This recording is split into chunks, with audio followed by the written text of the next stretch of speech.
말씀 함께 보겠습니다. 누가복음 24장 44절부터 53절 말씀입니다. 누가복음 24장 44절부터 53절 말씀입니다. 함께 봉독하겠습니다.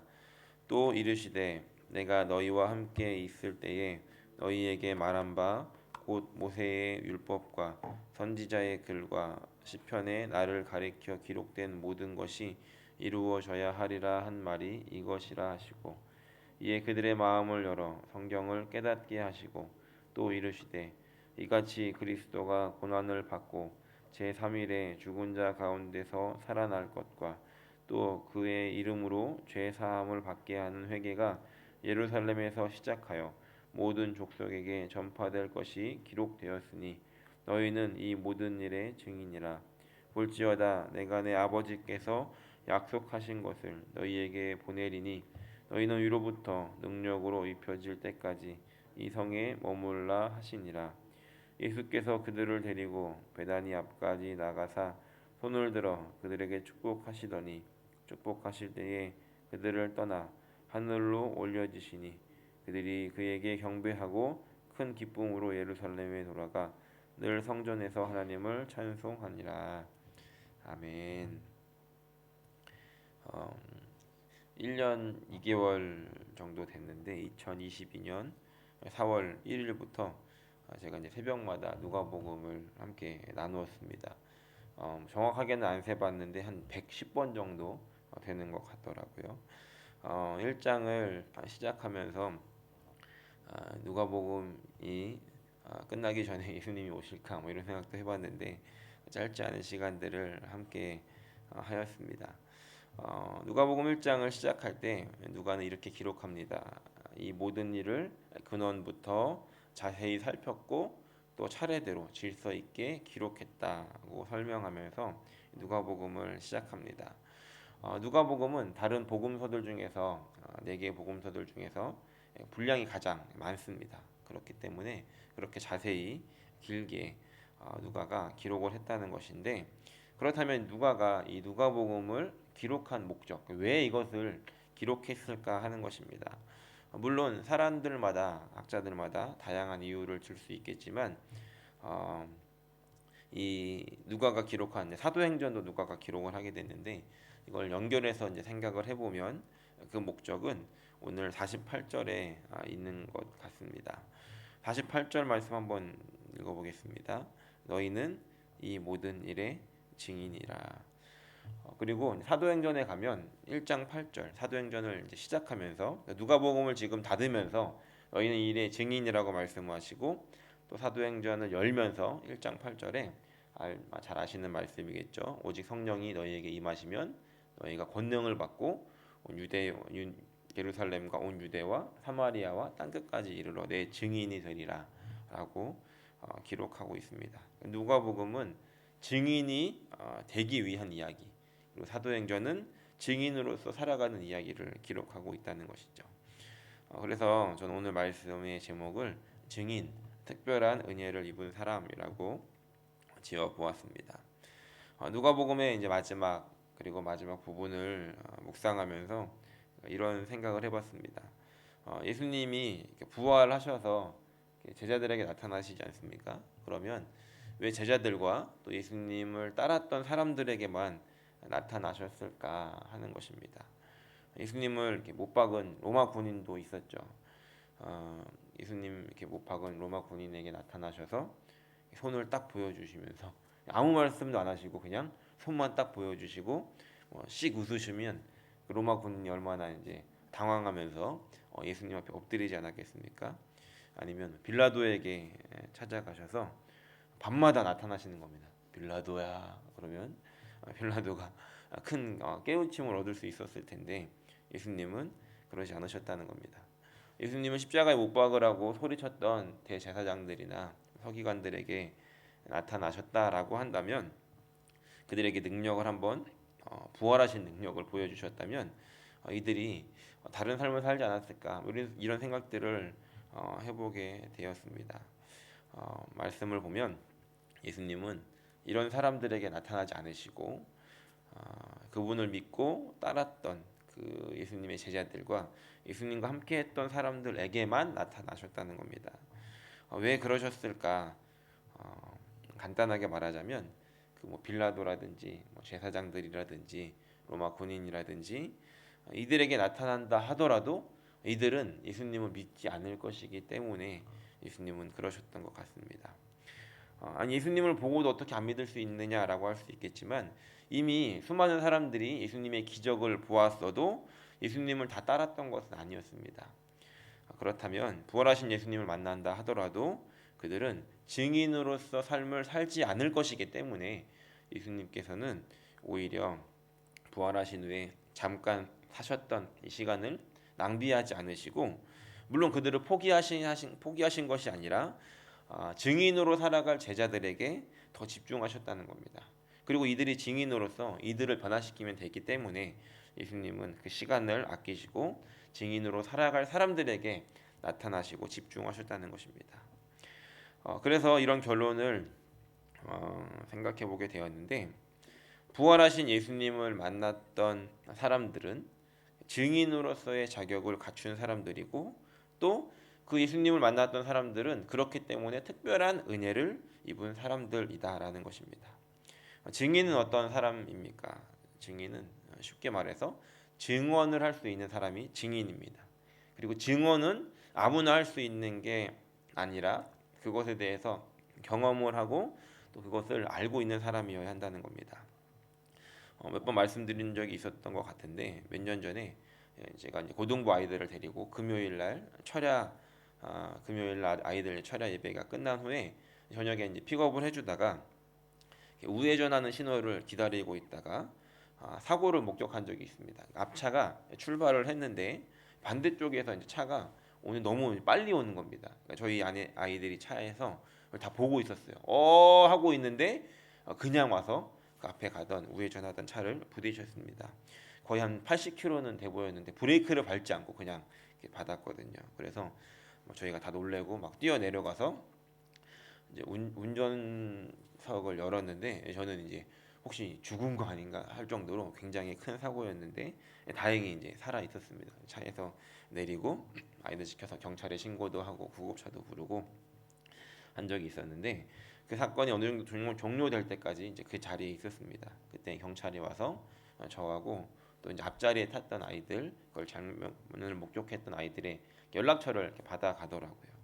그리고 한 3, 4개월쯤 뒤에 연락이 또 왔습니다. 경찰서에서 증언을 좀 해줄 수 있느냐라고 말이죠.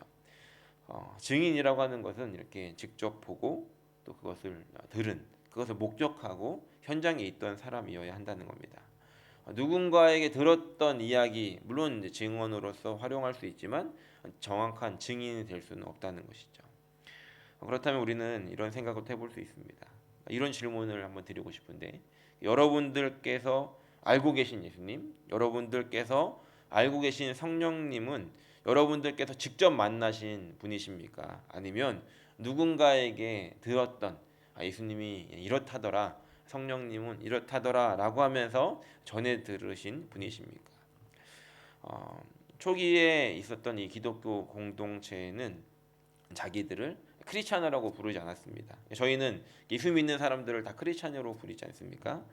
그런데 그 당시에 초기에는 그러지 않았다는 겁니다. 누가 그 사람들에게 당신 누구요? 라고 물어보면 그들은 나는 예수의 증인이요 라고 대답했습니다. 그 자신들의 아이덴티티가 정체성이 예수님 만난 사람이고 나는 예수의 증인이다 라고 이렇게 이야기를 하면서 살았지 그 당시에는 크리스찬이라는 말 자체가 없었다는 겁니다. 나중에 이제 사도행전 중간 넘어서 가면 그 예루살렘 교회가 흩어집니다. 그리고 안디옥에 가서 이게 교회가 세워지고 또 이제 바울이 가서 사역을 하게 되는데 그때에 그곳에서 처음으로 그리스도인이라고 불렸다라고 기록합니다. 다시 말해서 예수님의 증인으로서 사람들이 살아가면서 예수님 닮은 모습으로 살아가니까 교회 바깥에 있는 사람들이 그들을 보면서 예수님처럼 살아가네 라고 해서 붙여진 이름이 그리스도인이지 스스로를 그리스도인이라고 부르지는 않았다는 겁니다. 오히려 이들은 나는 증인입니다 라고 제자입니다 라고 하며 살았다는 것이죠. 예수님께서는 부활하시고서 11명의 제자들을 비롯해서 예수님을 따르는 모든 사람들이 이렇게 증인이 되기를 원하셨다는 겁니다. 그리고 증인으로 살아갈 수 있도록 큰 은혜를 주셨다는 겁니다. 오늘 그 은혜를 이미 받으신 분들이 계시다면 감사로 나아가는 시간이 되기를 소원하고, 또 그 은혜를 더하시기를 원하시는 분이 계시다면 사모함을 가지고 기도하는 시간이 되기를 예수님의 이름으로 간절히 축원합니다. 그렇다면 증인으로서 살아가기 위해서 예수님은 어떠한 은혜를 주셨는가, 세 가지를 간단하게 생각해 보려고 합니다. 첫 번째는 말씀을 깨닫는 은혜를 주셨다는 겁니다. 44절 45절 함께 읽어보겠습니다. 또 이르시되 내가 너희와 함께 있을 때에 너희에게 말한 바 곧 모세의 율법과 선지자의 글과 시편의 나를 가리켜 기록된 모든 것이 이루어져야 하리라 한 말이 이것이라 하시고, 이에 그들의 마음을 열어 성경을 깨닫게 하시고, 45절에 그들의 마음을 열어서 성경을 깨닫게 하셨다는 겁니다. 그러니까 그 전까지는 예수님께서 말씀을 하셨는데 제자들은 그 말씀을 깨닫지를 못했습니다. 눈앞에 나타나셨어도 예수님이 부활할 거야라고 말씀을 하시고 부활하신 예수님이 그들에게 나타나셨어도 이들은 깨닫지를 못하는 장면들을 우리가 살펴보았습니다. 그 말씀을 깨닫는다라고 하는 것은 하나님께서 우리의 눈을 열어주셔야 가능하다는 겁니다. 내가 예수님을 만났나 안 만났나 못 만났나 뭔가 이렇게 강력한 경험이 없어서 고민하시는 분들이 계시다면 우리는 이 말씀을 통해서 한 가지를 해결할 수 있게 되는데, 우리가 말씀을 읽다가 하나님 어떤 분이신지, 그리고 예수님 어떤 분이신지, 성령님이 어떤 분이신지 이것이 깨달아진다라고 한다면 우리는 뭔가 강력한 어떤 경험이 없다 할지라도 우리는 증인으로서 살아갈 수 있는 은혜를 입은 사람들이라는 겁니다. 왜냐하면 하나님께서 깨닫게 하시지 않고서는 우리가 깨달을 수 없기 때문에 그렇습니다. 성경을 읽으면서 어떤 교훈적인 이야기, 도덕적인 이런 깨달음이 아니라 그분이 나의 구원자가 되시는구나, 또 나는 이런 죄인이구나, 하나님 어떤 분이시고 나를 얼마나 사랑하시고 또 하나님 어떤 역사를 이루시는구나라고 하는 하나님이 말씀을 기록하실 때에 원하셨던 그것을 우리가 깨닫는다라고 한다면 우리는 그 말씀 안에 살아계시는 예수님을 만난 것이기 때문에 우리는 증인으로서의 자격을 갖추게 된다는 것입니다. 바라기는 우리가 말씀을 읽을 때 하나님 오늘도 그리고 순간순간마다 내가 말씀을 열어서 읽을 때마다 하나님 나의 눈을 열어서 이 말씀을 깨닫게 하여 주십시오 라고 기도할 수 있는 은혜가 저 여러분들에게 있기를 간절히 축원합니다. 두 번째로는 어떤 은혜를 주셨는가, 그것은 기록된 말씀이 이루어지는 것을 볼 수 있는 은혜를 주셨다는 겁니다. 46절부터 48절 이렇게 기록합니다. 또 이르시되 이같이 그리스도가 고난을 받고 제3일에 죽은 자 가운데서 살아날 것과 또 그의 이름으로 죄사함을 받게 하는 회개가 예루살렘에서 시작하여 모든 족속에게 전파될 것이 기록되었으니 너희는 이 모든 일의 증인이라. 46절에 예수님이 고난을 받고 3일에 죽은 자 가운데서 살아날 것, 이것은 제자들에게 이제 하셨던 말씀이 그 당시에 이제 이루어진 것을 이제 보게 되었죠.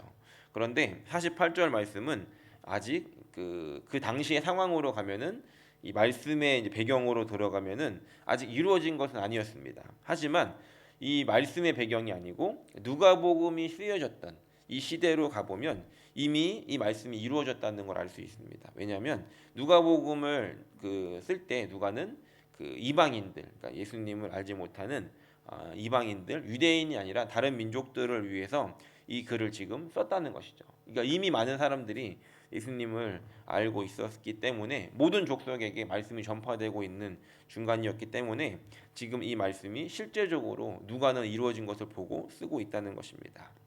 다시 말해서 예수님께서는 오늘 저 여러분들을 증인되게 하시기 위해서 여러분들에게 그리고 우리에게 주신 말씀, 주신 약속을 이루어 가시는 분이라는 겁니다. 때로는 우리의 삶에서 주님이 이렇게 하셨습니다, 나의 삶에 이런 일들을 하셨습니다 라고 하는 어떤 강력한 이 한방, 그런 간증, 이런 것들이 성경을 여러 가지 설명하는 것을 압도할 때가 있습니다. 그러니까 내가 만난 예수님을 전할 때 그 복음의 능력이 있더라는 것입니다. 오늘 우리는 이 예수님을 뭐 아는 분, 이렇게 옆집 아저씨가 아니라 나의 아버지 되시는 그 아버지로 경험할 때 우리는 이 말씀의 능력을 경험하더라는 겁니다. 오늘 우리가 함께 기도할 때 이렇게 기도했으면 좋겠습니다. 주님, 하나님 말씀이 오늘 내 삶에 이루어지게 해 주시고 그 말씀이 이루어짐으로 인해서 우리의 삶에 이런 증거를 주십시오. 하나님, 증인된 삶을 살기 위해서 오늘도 나의 삶에 이 말씀이 이루어지게 해 주시고 나의 삶에 나타나 주시옵소서라고 기도하는 아침이 되기를 간절히 축원합니다. 마지막 세 번째로는 49절 말씀에 이렇게 기록합니다. 함께 읽어보겠습니다. 볼지어다 내가 내 아버지께서 약속하신 것을 너희에게 보내리니 너희는 위로부터 능력으로 입혀질 때까지 이 성에 머물라 하시니라. 예수님께서 아버지께서 약속하신 것 이게 뭘까요? 성령이죠, 성령. 주님은 증인으로 살게 하시기 위해서 그냥 증거만 주신 게 아닙니다. 내가 지금 나타났으니까 보여줬으니까 너희들은 이제 증인이야, 알겠지? 그러면서 그냥 이렇게 던져주시고 앞으로 증인으로서 어떻게 살아라, 이렇게 말씀만 하신 것이 아니라 그 증인으로 살아갈 수 있는 그것을 감당할 수 있는 능력도 주셨다는 것입니다. 왜 이 능력을 주셨는가? 증인으로 살아가는 게 쉽지 않기 때문에 그렇습니다. 예수님의 증인으로 살아가다 보면 때로는 불이익을 당할 수도 있더라는 겁니다. 예수님의 제자들의 삶을 보면 이제 그 부활하신 예수님을 경험하고 성령을 입은 후에 이들은 정말 열심히 증인된 삶을 살아갑니다. 그런데 우리가 알다시피 이들의 삶에는 여러 가지 어려움들이 있었고 방해하는 사람들이 있었고 때로는 순교로 이들의 삶을 드리게 되었던 것을 우리가 보게 됩니다. 증인으로 사는 것이 결코 쉽지 않다는 것입니다. 그래서 우리는 불이익을 당할 수도 있지만 주님께서는 우리에게 성령을 주셔서 능력을 주셔서 그 증인으로서의 삶을 감당할 수 있도록 용기를 주시고 또 해야 될 말들이 생각나게 하시고 또 우리로 하여금 어떻게 해야 될지를 가르쳐 주시기도 한다는 것입니다. 하루는 고등부에 있을 때 경찰 형사였던 선생님이 계셨습니다. 제가 이제 이런 질문을 한 적이 있었는데 증언을 하는 것에 대해서 어떤 상황을 이제 본 겁니다. 증거를 가지고 있는데 어떤 상황들을 증언할 수 있는 자격을 가지고 있는데 그 사람이 만약에 증언을 안 하게 되면 어떻게 됩니까? 라고 이제 물어봤더니 괜찮답니다. 그러니까 증언은 내가 만약에 불리하면은 안 할 수도 있는 겁니다. 그런데 그것으로 이제 죄가 되는 건 아닌데 증언을 했는데 가짜로 증언을 한다거나 잘못된 위증을 하게 되면 처벌을 받게 되지만 내가 불리해서 나는 알고 있지만 증언을 하지 않아도 그것에 대해서는 처벌을 받거나 어떤 불이익이 없다라는 이야기를 한 적이 있습니다. 우리는 예수님을 만나고 경험할 수 있습니다. 정말로 살아계신 하나님을 경험할 수 있지만 우리는 그런 삶을 살아가느냐 안 살아가느냐에 대해서는 우리는 그냥 나만 아는 예수님으로 살아갈 수 있더라는 것입니다. 그런데 하나님께서는 우리에게 그것을 너만 알고 살지 말고 증인으로서 살아가라고 다른 사람들에게 증거하라고 우리에게 성령을 보내주셨다는 것입니다. 예수님께서 이렇게 말씀하십니다. 약속하신 것을 너희에게 보내리니 그것을 입혀질 때까지 능력으로 입혀질 때까지 머물라라고 하는 것입니다. 예수님의 제자들이 그 부활하신 예수님을 만났고 말씀도 깨달았는데 그들에게 필요했던 것은 성령이었습니다. 이제 정말로 증인으로서 완벽한 일들을 감당하기 위해서 필요한 것이 성령이었기 때문에 예수님께서는 그 성령이 올 때까지 잠깐 기다려라 라고 말씀하고 계셨다는 겁니다. 어쩌면 제자들은 그때는 예수님을 만났지만 여전히 그들의 마음속에 두려워서 밖으로 나가지 못했을 수도 있습니다. 하지만 예수님께서는 그들에게 성령을 보내주셨고 성령을 받은 그들은 이제 완전히 다른 사람이 되어서 예수님의 증인된 삶을 살아가게 되더라는 것입니다. 오늘 주님은 우리의 마음을 강하게 하셔서 이렇게 증인이 되게 하십니다. 내가 할 수 없기 때문에 성령께서 우리를 도우시고 증인된 삶으로 살아갈 수 있도록 능력을 주시더라는 겁니다. 바라기는 오늘 이 아침 하나님의 능력을 구하는 귀한 시간이 되기를 소원합니다. 하나님 오늘 나에게 눈을 열어서 말씀을 깨닫게 하여 주시고 또 말씀이 내 삶에 이루어져서 내가 증언할 수 있는 증거가 내 삶에 있게 하여 주시고 주님 그것을 증언하는 삶을 살아갈 때에 하나님 부족함이 없도록 또 내 안에 담대함을 주실 수 있도록 담대함이 생길 수 있도록 내 안에 성령으로 역사해 달라고 우리 함께 이렇게 기도하는 복된 삶이 되시기를 예수님의 이름으로 간절히 축원합니다. 기도하겠습니다.